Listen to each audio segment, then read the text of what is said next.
1000 கோடி டாஸ்மாக் ஊழல் சம்பந்தமாக அமலாக்கத்துறை விசாரணை செய்து கொண்டிருப்பதை எதிர்த்து உச்ச நீதிமன்றத்தில் அப்பீல் செய்திருக்கிறார்.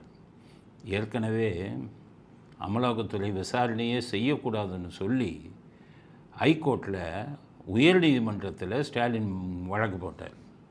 அதில் 2 நீதிபதிகள் கொண்ட பெஞ்சு பார்த்துட்டு, ஏன் விசாரிக்கக்கூடாதுன்னு சொல்கிறீங்க? உங்கள் மேலே தப்பு இல்லைன்னா விசாரிக்க வேண்டியது தானே, அதனால் இடி தாராளமாக விசாரிக்கலாம்ட்டான். அதனால் இப்போ கொஞ்ச நாள் அவர் அப்பீல் போகாமல் இருந்தார். இப்போ கெடுபிடி அதிகமாகிடுச்சு, ஈடியோட கெடுபிடி.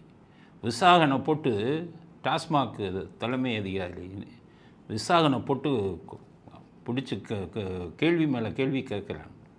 விசாகன் இதுக்கு ஒத்துழைப்பு கொடுக்கவில்லை விசாரணைக்கு. அதனால் விசாகனை கைது செய்யலாம் அப்படிங்கிற எண்ணத்தோடு இருக்காங்க. இப்போ அவருக்கு கீழே இருக்கிற அதிகாரிகளுக்கெல்லாம் சம்மன் அனுப்பியிருக்காங்க.